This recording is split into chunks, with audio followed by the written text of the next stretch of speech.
views expressed on this program are those of the hosts, guests, and callers, and are not necessarily those of this station, its management, or other advertisers. You're listening to Transformation Talk Radio.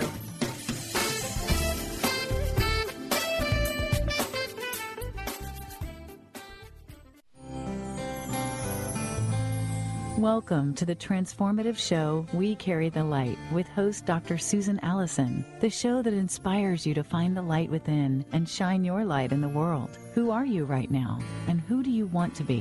What is it that makes you happy, helps you feel fulfilled, and living your purpose? Tune in and let Dr. Susan help you discover that you carry the unique light that only you can shine. Now, here is your host, Dr. Susan Allison.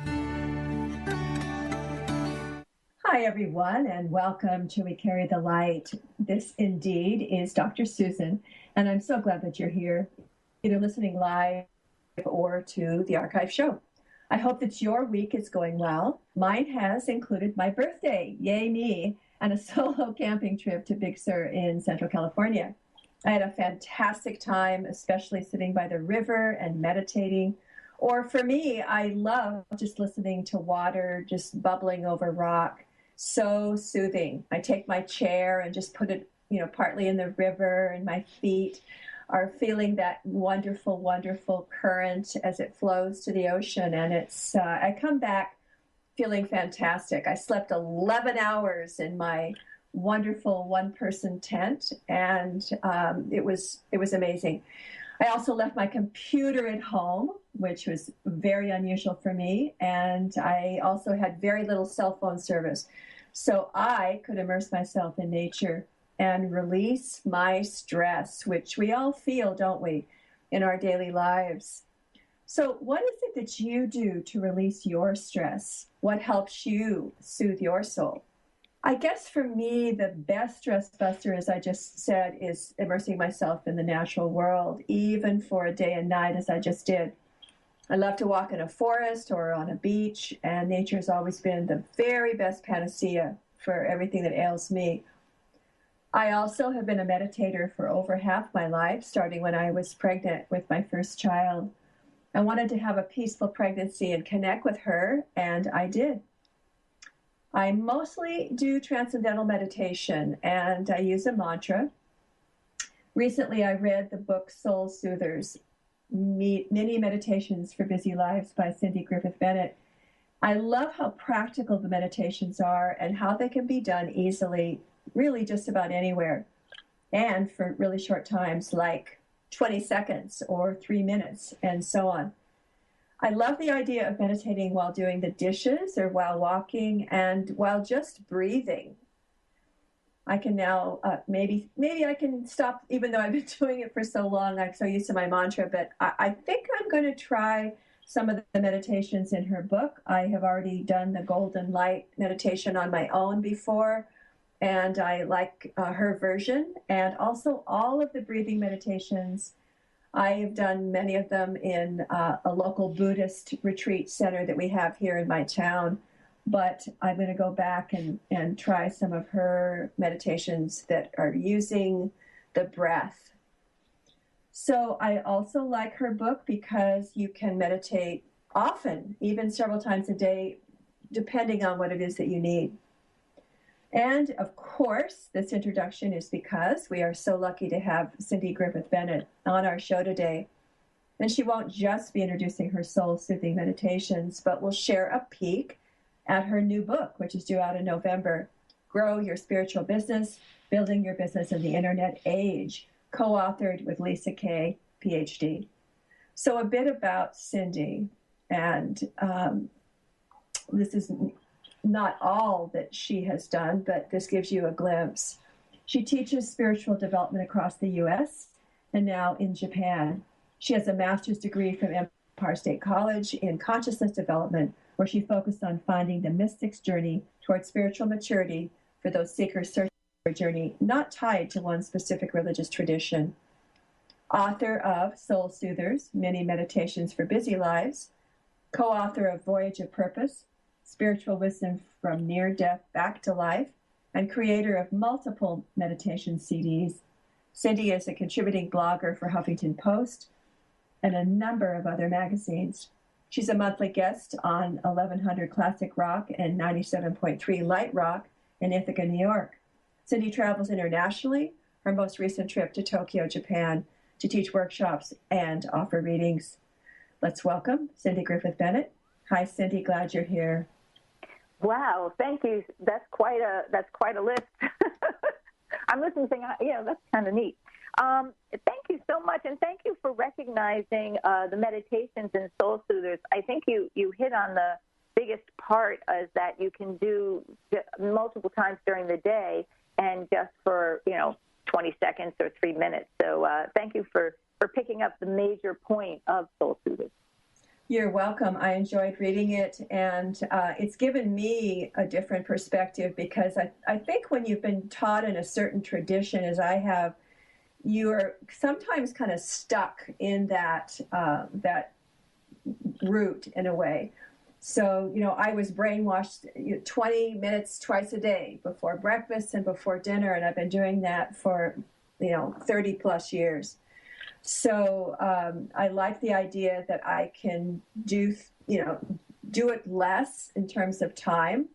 And I like that you have so many different aspects. So in other words, you're feeling stress, you do this meditation. You're trying to clear something, you do this one.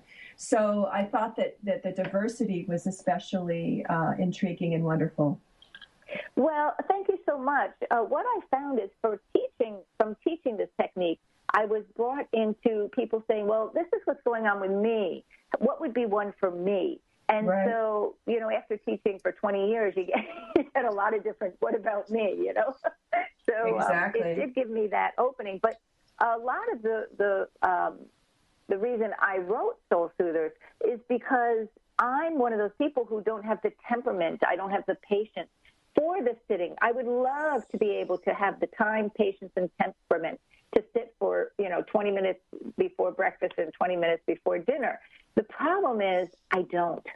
And I come up with people that come to my meditation class and they're only judging themselves about how they can't, or they don't want to, or they, suffer from my temperament of being a little hyperactive, that can't do it. And they're hung up in the judgment of what they can't do, instead of looking at very clearly, well, hey, if you can't do A, do B. B works. It may not give you the depth of insight that you get from the meditation that you do, which is a phenomenal meditation.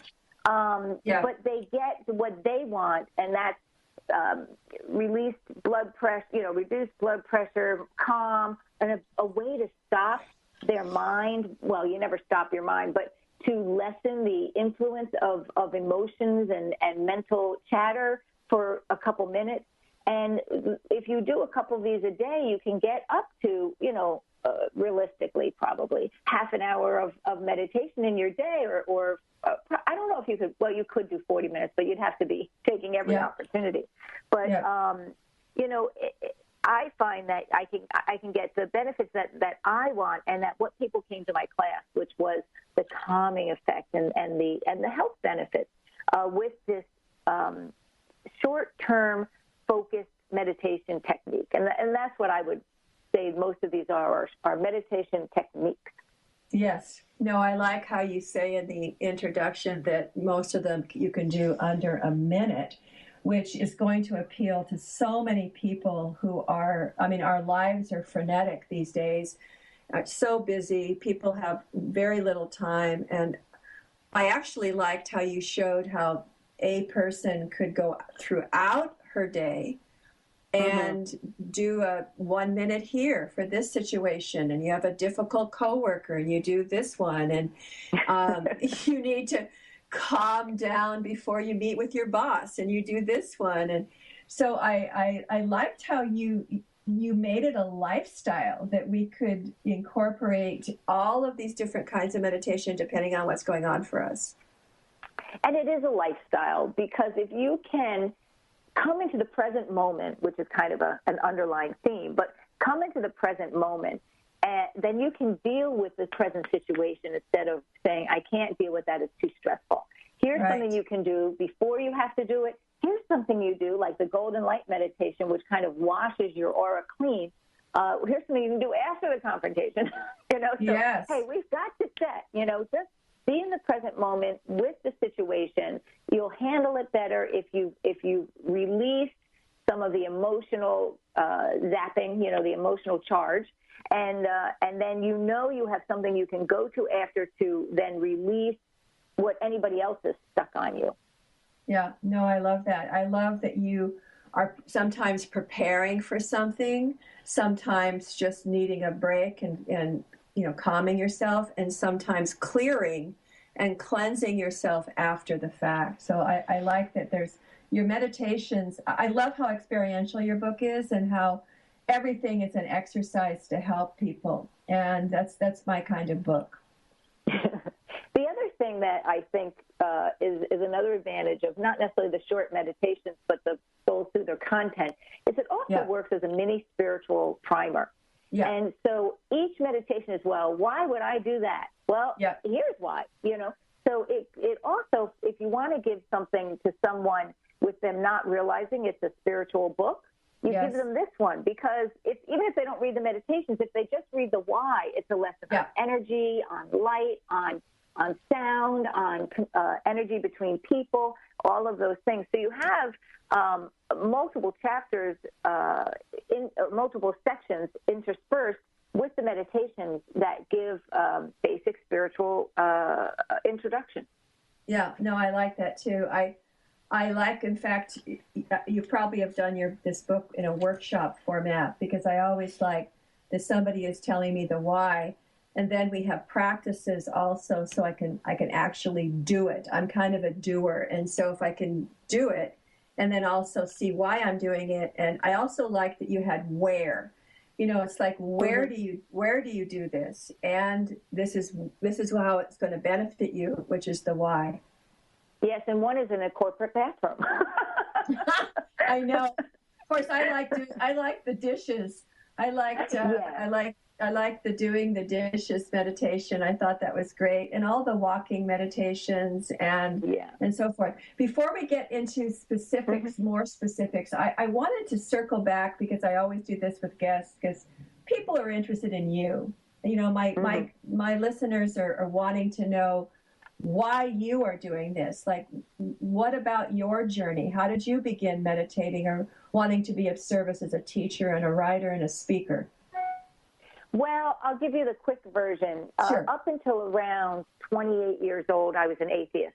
I mean, a very overbearing, I don't know why they believe that kind of stuff, atheist. And I started learning the tarot. I'm self-taught. And I started it as more of I'm really bored, and I picked up a tarot deck. And then I started realizing, wow, this information doesn't come from me. Mm. And from there, my journey started, because first of all, I had to admit that to me, and I honor anybody's belief, whatever you believe, the great pumpkin, whatever it is, knock your socks off. But for me, I realized that atheism wasn't ringing true for me anymore. And so that started my journey. I started a 3-year metaphysical teacher training program, because to me, once I want to know something, I want to know. I want to know in detail. Yeah. And that's where this interest. I mean, I always thought you should be nice to people. I didn't think you needed a spiritual belief for that. But it took me more into the service side of it. I started reading about the masters. My first teacher was a theosophist, so that really gets you deep into the masters and how to go forward in becoming a master. Krishnamurti taught that. And so that really drained in that the best way to grow spiritually was to do things for others. Now, I don't see there's any reason or problem with getting paid for that either. You pay your plumber, you pay your psychic. So I started going to the psychic business, and I've always wanted to be a teacher. So I started teaching, first starting tarot, and then more of the things that I learned in this metaphysical training school. So it really started with this strong introduction to theosophy. Very interesting. And I think that's probably a story that all of us can relate to on some level, because I know that, I think in college particularly, we become agnostics or atheists, and we're questioning everything. And I, up to that point, and then finally at 22 years old, I started really searching and finding what it was I truly believed. So I think that your story is true for many of us. Yes, and I think that what it taught me was it's okay to change your beliefs. It doesn't mean that you were wrong before, but that's where your consciousness needed to be in order to get through X, Y, Z. Yeah, no, I think it's very true. And we're constantly unfolding, aren't we? We're constantly growing and changing, at least many of us. And it's like one of my spiritual teachers, I was having a difficult time. I said, when is this growth? When is this all going to be over? And she laughed and said, it isn't. And it isn't. And so it isn't, right? It isn't. This is spiritual graduate school, baby. And you're gonna. This is what it's like. In fact, once you pass out of this skin and you're no longer embodied, you're going to keep growing. Wasn't exactly the answer that I was looking for.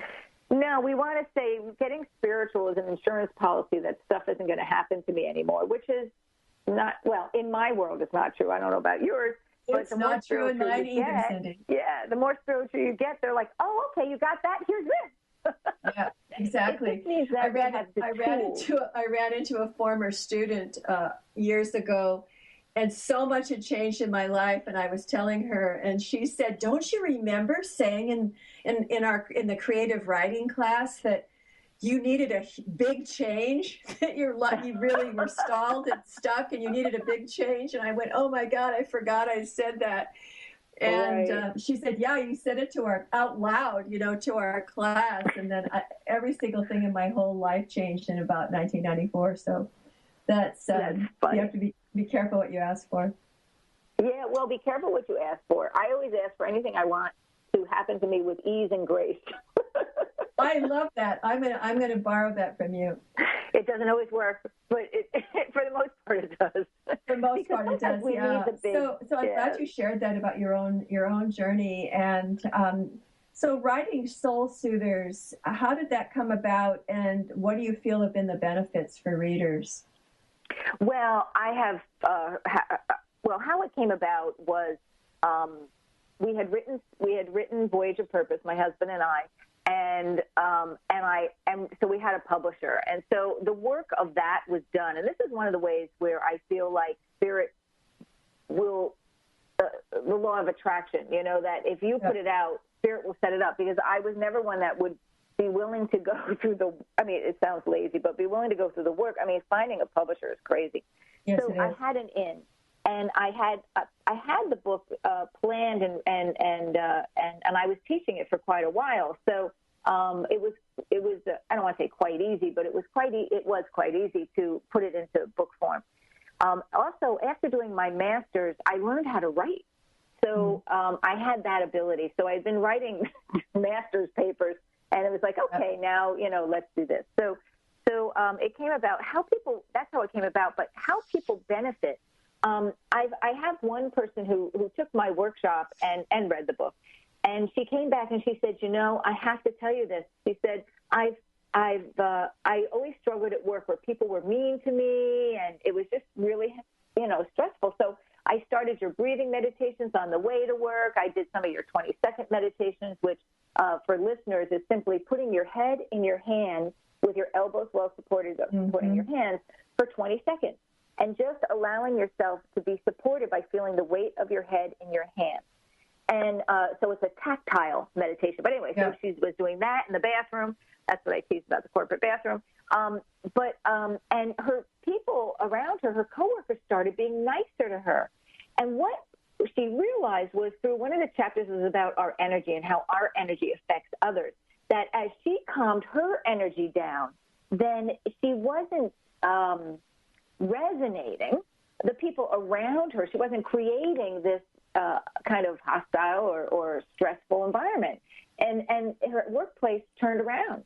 And that's a lesson of how, when we're experiencing something stressful, it's not always us, but we need to look at what are we contributing to that situation with our energy.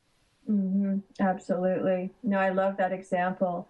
That 20 seconds that you just put your head in your hands. In fact, all of your meditations, there is this sense that you must be present and to really focus in on the moment and your body and your breathing and being there, as opposed to living in the past or future, which we do so much in our lives. Yes, so much. Because how many times have you not even realized that your shoulders are up to your earlobes, you know? Yep. And it's because we're not being mindful. We're not consciously evaluating our body. And so we tend to, and that's why, you know, chiropractors make so much money because, I mean, I don't know how much money they make. That's probably a misnomer, but that's why we need them so much, because we're not mindful of our body. We're not mindful of how we're sitting in a chair. Yep. No, I really like how present the meditations are, how they get us present. And I would love for you to talk about maybe one meditation. I like to gift listeners with something that they could do as soon as the show's over. Is there one that's your favorite or one that you could gift people with right now? I would say the one that I find you mentioned already, but I'll explain it, is the washing dishes meditation. Actually, it's an activity meditation. So whether you're washing your dishes, you're washing your arm, you're doing the laundry, you're it's focusing on whatever activity, bicycle riding, you know how they say people get in the zone. It's because they are only focused on what is being done right now, and that's that zone. And how many times have we been doing dishes or loading the dishwasher or whatever, and someone comes up to us and scares the living daylights out of us because we were so focused, so wonderfully focused. So I'll talk about the example I use is dishwashing. But as I said, it can be done in the shower. It can be done whatever. So let's say that you have a dishwasher, happily have a dishwasher, but your dishwasher isn't that great, so you have to rinse everything first. So what we would do is we'd be standing at the sink, and the first thing we would do is we'd turn the water on and feel the temperature of the water. And, of course, you're going to be thinking, why am I in here doing dishes when my husband or my child is in having TV or dessert right now? You know, like exactly. That's the first thought you're going to have. So then you say, love myself anyway. I can have that resentment when I'm done. But right now I'm feeling the temperature of the water. Then you take your plate and you rinse it off, and you're totally immersed in that feeling when you start thinking about everything else you need to do that night, and you say, no, I love myself, back to this dish. This is the only thing I'm focusing on. And that will last literally probably 2 minutes, 3 minutes, if you're lucky. You know, it might last 50 seconds. But then you say, no, I love myself, because the important thing is if you judge yourself during the meditation, you've wiped out most of the benefits. So back without judging, I love myself anyway. Yes, I got off track. And you go to washing that dish, and your focus is totally on that. You're rinsing the dish off. Watch the water pattern. There's one thing that you'd be surprised how beautiful the water pattern is coming off the dish. And then you reach into the dishwasher. Now, if you can do that for, maybe it takes normally 5 minutes to load the dishwasher, even if you can do that for 1 minute of the time you're doing the dishwasher, loading the dishwasher, you will find yourself, And when you say, I can deal with that later, most of the time, not always, but most of the time, you've given yourself the unconscious or subconscious message that that's not important, or that's not something I need to dwell on, whatever it is. You know, if it's remembering what you need to do for after dinner, I bet you'll still remember what you need to do when you're done with your meditative moment. Yeah. But you can do that washing in the shower. Feel the soap. Feel the temperature. Feel the feeling of either your washcloth or your scrubby on an arm. Don't worry. You're not going to get through the whole body. You'll get through, if you get through maybe your arms or legs, you know, some small part of your body, that's success. Mm-hmm. Yeah, no, I'm already more relaxed after you were just doing that, and I'm just standing here kind of rocking back and forth, and it's, I'm already more relaxed. Can you tell people just briefly how to do the walking meditation? Because that's something I go to this Buddhist retreat center here and meditate with them. I'm still not that good at it, at the walking meditation. Can you just quickly give them an idea of how to do that? Absolutely. Well, first of all, when you start doing a walking meditation at first, try it in the house because you'll look really weird. Because you've never paid attention to your feet before, right? This is not only a meditation for the mind, but it's also a grounding for the body. And so one of the ways that you can do the walking meditation, you can do it anywhere. You can do it walking to work, walking to the store, whatever. But one of the ways to do it is to, first of all, I always do everything with getting a full breath, just releasing. That automatically will bring your shoulders down. So you do a deep breath, you release it, and another reason to do this at home first is make the loudest noise you can make, Don't be proud. Then you put one foot on the floor, and you feel the connection of your foot to the floor.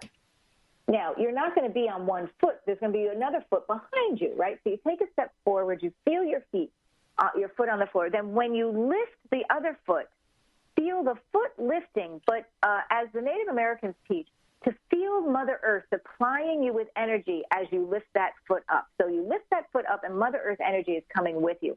And then you put that foot down, and you feel, and now you can use a root from the bottom of your foot if you want, but you feel the sensation of the foot coming down. You lift the next one from the back, and you feel Mother Earth energy coming with you. And then you put, blah, blah, blah. So you go back, and so you focus on foot down, lifting foot energy up. Foot down, lifting Mother Earth energy up. And again, don't expect to have this blissful, mindful moment because you're going to be wondering, okay, now I've got to talk to that customer service lady and she better do what I want. No, I love myself. I'll let that go and I'll worry about that when I walk in the door. So you again, it's always the expectation. One of the biggest myths that I see people misunderstanding when they get to a meditation class, especially I teach beginner classes most, because these are not like the meditation you do, where you need to be advanced. They say, I feel like I'm failing because I have thoughts. Well, you're human, you're going to have thoughts. So to not judge that, but to be able to say, I don't need to think about that right now. And the suggestion that I give to people who struggle with that is, if you heard my phone go off, you would say, oh, the phone's going off. But you wouldn't feel the need to continue thinking about it once you've acknowledged it because it's not your phone, right? So just like as if your neighbor's phone goes off, you will obviously, you'll hear it. And you will acknowledge it in your head because that's natural. To have a sound and not hear it, not acknowledge it is weird. So you'd acknowledge it, but then you let it go. It's not for you. And so what I say when you get these thoughts, acknowledge it. And if it's really bugging you, just say a prayer or intention or whatever works for you of, I will remember that when I'm done, let it go. And even if it comes back 5 seconds later, let it go. Just like the phone. It's not for you right now. Your answering machine, your internal answering machine will get the message. Yes. Wonderful. So that's the walking meditation and I love it. The activity meditation. I love it. Wonderful. We do need to take a break, but we're going to be right back, and we'll be talking about Cindy's new book when we return. Be right back.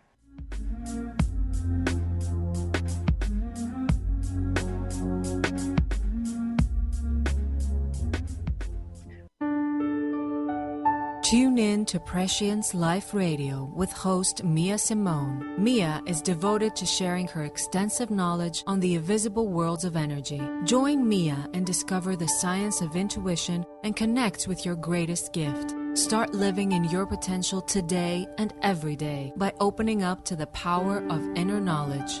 To learn more about Mia, visit presciencelife.com. Become a self-actualized professional coach, mentor, and leader, and make your difference in the world. The Rayner Institute has trained people from 4 continents and is the top-rated, accredited coach platform in the world. You'll learn skills from a program created by Mark Rayner as a result of 35 years of research as to what actually works for positive, lasting change. Come if you dare and give your life a chance at making the difference it so desires. Visit RaynerInstitute.com to learn more. Would you like to remember more of your dreams or understand the ones you have? How about leveraging your sleeping hours to create more in your life? Most of us aren't familiar with this powerful aspect of ourselves. Join Lynn Brown, host of Get Into It, Winning at the Game of Life, at her unique Astral Allies Retreat, September 24th through the 27th. This 3-night retreat in the Cascade Mountains includes food, lodging, energy healings, free time in nature, and immeasurable spiritual growth. Email lynn@ruintoit.com to register, as space is limited. Hi, I'm Leslie Fontaine with Sheer Alchemy on Transformation Talk Radio, and here's your tip of the day. When it comes to positive thinking and the law of attraction, many of us could say, been there, done that, read the book. So what happened if we didn't get there, didn't achieve the goal, didn't step into our abundance? Typically, there are some core wounds and core fears that keep us from stepping out. We also have energies in our ancestral lines, our cultural and family codes, and even agreements that keep us in check. So let me challenge you. When you had the desire that burned in your soul, what happened? How did discouragement set in? Why did you stop? What came up for you? Whose voices? Listen, there's hope, but it does not come from suppressing the energy that's within you. We all know it's going to spill out somewhere. So join me on Transformation Talk Radio and Sheer Alchemy, and we're going to find out how we can shift you into the intentions that can manifest for you. Let the transition begin. Tune in to the hit show, Majestic Insights Radio, Success for Life's Transitions, with host Carrie Keith. Carrie is a gifted intuitive coach, healer, and teacher who will lead you through her empowering techniques of ancient wisdom and awareness so you can live your happiest, healthiest, and most vibrant life. Let Carrie teach you the tools of transformation that will help you experience success for all of life's transitions. To learn more about Carrie, visit www.majesticinsights.com.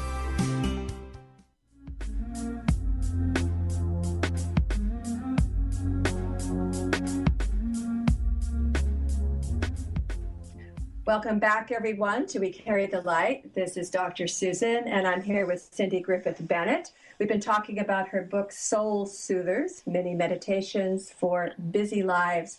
And I hope that you've been listening, are feeling more relaxed. So, Cindy, before we go on to your new book, you're so prolific, let's talk about how they can contact you and get your book, Soul Soothers. Sure. My website is cindygriffith.com. So I took off the Bennett. So it's cindygriffith.com.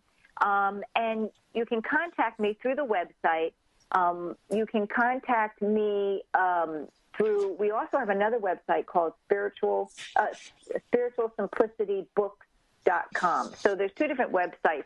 I have a giving back, a Facebook page that's under Cindy Griffith, but another one which is under Cindy's Giving Back page, Cindy Griffith's Giving Back page. So you can reach me on Facebook, you can reach me through the website.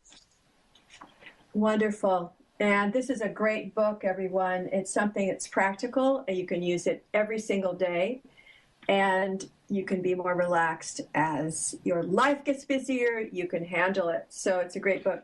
So I wanted to segue into something very exciting, which is that you have a book coming out in November, I believe. Yes, co-authored with Lisa Kay. If you ever get a chance to do anything with her, she's phenomenal. It's interesting. The book came about because it's called Grow Your Spiritual Business, Building Your Business in the Internet Age. It came about synchronistically and also following this idea of once you focus on something, the universe will open up a path, but then you have to take the path, right? Yep. So I had been suggested by my publicist that I write a book on spiritual business because we went together to a event at the LA Expo, and I helped them, start getting a profit because they were not, geared to, they were great publishers, but they were not geared to the marketing of the show. Yeah. And she says, you should write a book. And I said, oh, yeah. That's a great idea. And so I started, thinking about it. But then I got the opportunity to write Soul Soothers. They accepted my manuscript. So it got put on the back burner. But then Lisa Kay has a radio show as well. And I was on her show, and we got talking afterwards, and she says, "Oh, well, I want to write a book on, building your business." And she goes, "Why don't we do it together?" And I said, "Great." And we ended up being a wonderful project. Sometimes co-authoring can be not a wonderful project. This was wonderful. Yeah. And she's more the technology person, and I'm more of I use technology, but I've been in the same spiritual business for over almost 25 years now. And so I had more of the background stuff. So together, this book, not to toot our horn, but it's good. Yeah. It's good for people who have an existing business or people that just don't know where to start. Yes. I was impressed even with your table of contents. It's like you have... I didn't stop there, but I'm going, oh my gosh, you have so much for people. It's like so rich. And I'd love for you, to talk about, because this is really what I do a lot with, I'm a psychotherapist, and I do this a lot with people, is they'll come to me and say, I have no idea what my soul's purpose is. I have no idea what I'm supposed to be doing in the world. And I like how you start there with people's passion. Yes, find your passion, but also I think another myth is that we have one purpose. Yes, I think you're right. What if we finished that purpose when we were 3 years old? We have so many. There's purpose in so many ways. One of your purposes might be that you don't frown at the homeless person, and that homeless person doesn't get that last knockdown that was going to make them do something, irreversible. That's right. So,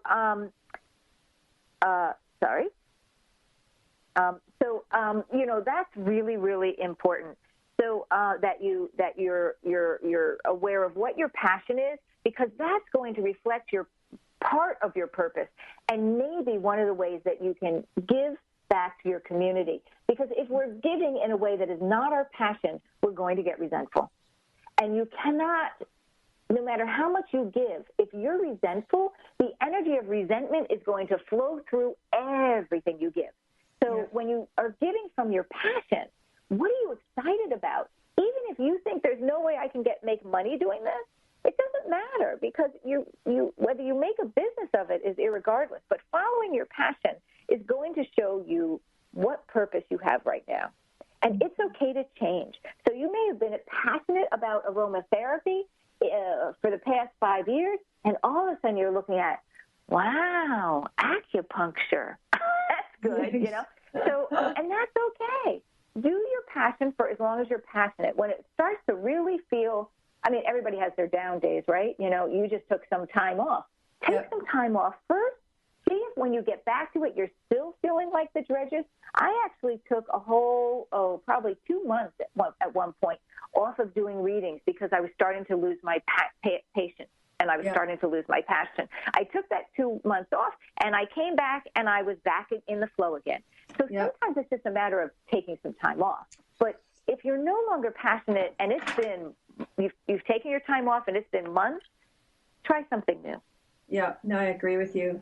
It's like, what is it you love? And one thing I like is that, where do you lose time? Like, you're doing it, and it's like you're in this child spirit. And while you're doing it, it's like you lose track of time. You forget maybe to have dinner. And so I find that a lot of us discover what it is that we love most when we get immersed in it, and we don't even know what's just happened. We're just so excited and focused on it. Well, and I think that's shown in how much time we lose in Facebook. Because our natural state is an awareness of our curiosity. That a natural state is our curiosity, and also connection with others. Some of us like to be, there in person, touchy-feely, and some of us don't. But we lose time in Facebook, I feel, because it's part of our innate nature to be curious and to want connection with people. And I think that's shown in the loss of time. And I also think that when we're in our passion, in our inherent state of curiosity, we lose track of time. Yeah, and for me, it's creativity. So I when I'm writing a song or I get a new book idea, that's when I'm immersed in that creative process that is most exciting to me and fulfilling, is being creative. So it's not everybody's passion, but it happens to be mine. No, one of mine is teaching. And when I'm preparing for a class, time just goes. Yep. I don't know where it goes, but it goes. That's what you love, because it's what you love, which is, Barbara Marx Hubbard talks about that she says, what is it you love? What makes you happy? And when you're doing that. Well, it's Joseph Campbell's Follow Your Bliss. Joseph Campbell, in his lifetime, when he was alive, was not a rich man. I mean, and still, his foundation is not a rich foundation, but his life was rich. His experiences were rich. And so if you're in it just for the money, you're probably not going to choose a spiritual business. You can still use the how to grow your business, the spiritual business, as a guide, because it will work for any business. But the thing with a spiritual business is your focus, is your spiritual belief, not the type of business. So you could have a spiritual business that's a law practice. You could have a spiritual business that's a, oatmeal farmer, whatever, So it's how you act in your business that makes it a spiritual business. I like that. I also like, though, that you do talk about money in your book. Yes. And I think some of us who are in a spiritual business already have had this thing about money being evil, or if I'm spiritual, the money shouldn't matter. And I like how you say, hey, money is not evil. Money's energy, right? Exactly. Money is an exchange of energy. You can, I don't recommend barters, and I don't recommend freebies, because someone always feels like they're on the needy side, or they got the advantage or the disadvantage. I don't know about you, but barters never seem to work well for me. No. So sometimes I feel like, oh, I should have given more, or someone's like, oh, man, is this... My feeling is pay the person, have the person pay you. It's an exchange. It's an exchange of energy. So, money is not evil. If you aren't making money, you can't afford to be of service to others. But I also say, if you want your spiritual business to be a charity, fine, call it a charity, and then you can still use the tips in the book, because it's the same. So it's not a matter of judging that whether you're charging or not, but if you want it to be a business, you need to charge, and it's okay. Like I say, pay your plumber, pay your psychic, pay your massage therapist, pay your psychotherapist. It shows a level of commitment. I found, like when I run a contest on the radio show, and I stopped doing it for a while because I get all set, I put the time away, and people wouldn't be there when I called. It's like, because it's free. It has it doesn't have value. So we talk about how to handle, though, transitioning from free to paid. And the suggestion that I make, or with how you do it with family, I never charge. If a family member wants a reading, I'm talking about extended family, I don't charge them for the first one. But I say, if you like this, if you want to do it again, it would be this much. So A, they know what the value was for what they just got, and B, if they want to do it again, the family then turns into a client. Now, I've done this with cousins and such. Yeah. Or if you're just starting, very common, you have your guinea pig friends, right? You say, yes. Hey, I have a new massage technique. Let me try it out on you. And then you say, look, as soon as I go professional, as soon as I'm going professional, blah, blah, date, after that, it's going to be, this is what you just experienced would cost. So you're telling them up front, this is your freebie. This is what it would be if you want it again. Yeah. And I find because a lot of people don't have the way and don't know the words to transition from, I don't want to say amateur because there's a lot of people who are starting a business that are far from amateur. So pre-business and then post business. Yeah, I think it's just a little awkward sometimes. And I know that for me, that was difficult in terms of charging people because I've always done something of service. But I have a sliding scale, and I like doing that. And I don't take insurance any longer, and I don't take credit cards. So people give me, a check or cash, and I have a sliding scale, and I have people, close their eyes and follow their intuition about what to pay me. So that feels good, and people, it always works because there's someone, paying me at the top of the scale, and people who can't pay me that. And so I once had someone pay me double what my top price is, and I said, I think you overpaid me, and she said, no, this was an absolutely incredible session, and it's an energy exchange, and this is what it was worth to me. Yeah, I mean, there's some clients that I find, like I have a client that most of the time, she's a busy woman, she doesn't always remember, but most of the time she always gives me a Christmas, tip because she's a regular client. And then, I very rarely have, only once have I had a credit card issue, and I won because I had the person's signature, and I'm like, you can't deny you sign this. So anyway. But that was years ago. So I find that for me and my business, I find the credit card is irreplaceable, especially since I do most of my business over the phone. Yeah, and then I don't. I do most of mine in person. So I wanted to talk about marketing for people for a minute, just because I find that it's been tricky for me, and I would say 90% of my clients are referrals from other clients. And I just tried advertising for a group, and I didn't have one call. I advertised in the local paper that everybody reads here. And what about marketing if you have a spiritual business? Because I found that kind of thorny for myself. Well, first of all, I think the first thing I would say about marketing is know your demographics. So my demographics are women from about 30 to 65-ish, although I've had clients that are much older, and I've had clients that are younger. But that's my main demographic. Yeah. So recent, maybe a year or two ago, someone came to me from our local big baseball, they have the semi-nationals or whatever, baseball, and they wanted me to come in, pay a booth fee, and I could charge for readings, and I'd be in the program, blah, blah, blah. They'd announce me over the air, and I'd pay for a spot, and then I could do readings as people came and went. And I said, baseball, not my demographic. Now, if someone had come to me from the high school and said, I want, would you pay to put in an ad in their that program, that would be more towards my demographics. So what I would say to you in your example is know your demographics for your group.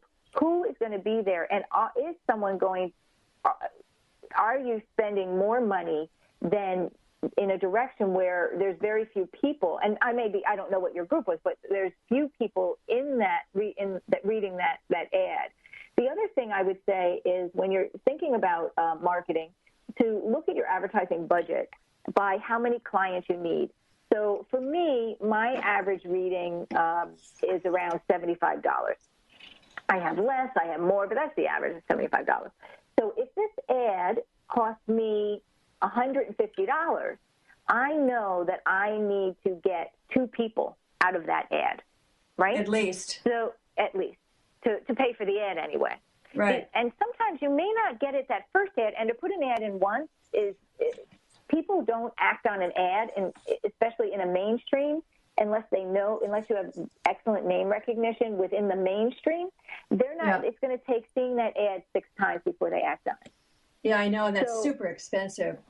Yeah. So I have found that mainstream newspapers are not the best way to advertise. I use social networking, social marketing, so Facebook, and I think Twitter is not appropriate for what you're talking about.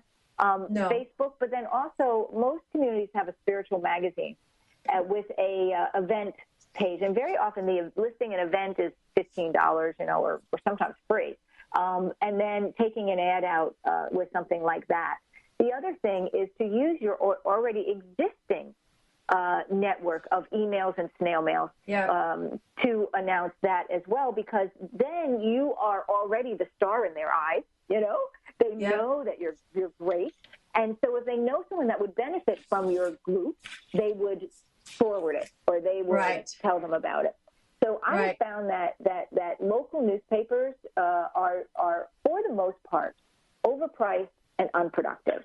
No, I agree. And I don't know why I did it, because I haven't needed to advertise for like a decade. And I wanted to do this new group. And I usually do it just through my own clients. And that's what I should have done. That's the best. Yeah, that's what I should have done this time. And I don't know. I think I saw, some kind of ad from them. I don't know, something pulled me in. But, altogether it was almost $500 for just 2 ads. Well, I will tell you, though, now, to act on that, I would definitely,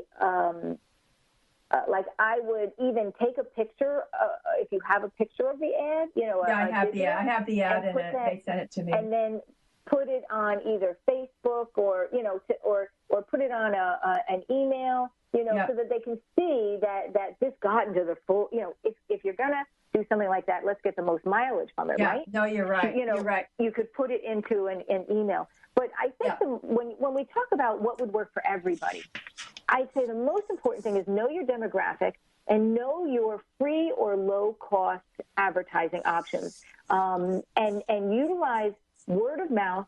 And you're like me. Most of my clients are referral. So I don't do a lot of advertising, to be honest. But if I'm doing something new, I also would look to see where you're going to do it. If you're going to do it at a metaphysical center, or if you're going to do it, if you're doing your own office, this wouldn't work. But if you're going to do it in a metaphysical center, see what resources they have to market it, so that you're hitting a whole nother group. Or is there another person who is also doing a cool event that you could put both into one ad, or both into, I'll advertise yours and you advertise mine, That's so great. that you're getting double the influence. Another important thing about, which is going a little bit off your question, is creating a spiritual community where people support each other. And if you don't have that now, you can be the impetus, you can be the start of it, where you do marketing. It's partnership, that you do marketing with someone. It has to be someone, obviously, that you respect. Yes. I think that's a great idea.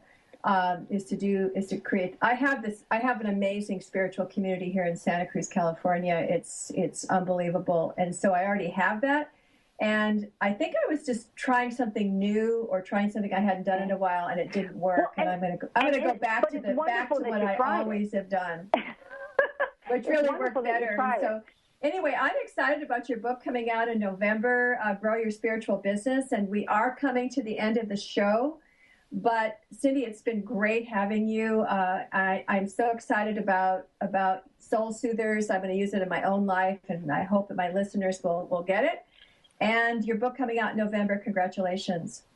Oh, thank you so much, and thank you for having me on the show. And if anybody wants any more information about either of those books, spiritualsimplicityBooks.com is our book website. Wonderful. And thanks again. You have a great rest of your day. Oh, you too. Thanks for having me. You're welcome. And thank you, my soulful listeners, for wanting to deepen yourselves. You're the reason I'm here. Please join me next week for another amazing guest, David Bennett. And yes, he's Cindy's husband. And he'll be talking about his latest book, A Voice as Old as Time, about spiritual transformation. Until then, this is Dr. Susan reminding you that you carry the light. You've been listening to the transformative show, We Carry the Light, with host Dr. Susan Allison, the show that inspires you to find the light within and shine your light in the world. Who are you right now, and who do you want to be? What is it that makes you happy, helps you feel fulfilled, and living your purpose? Tune in every Thursday, 10 a.m. Pacific, and let Dr. Susan help you discover that you carry the unique light that only you can shine.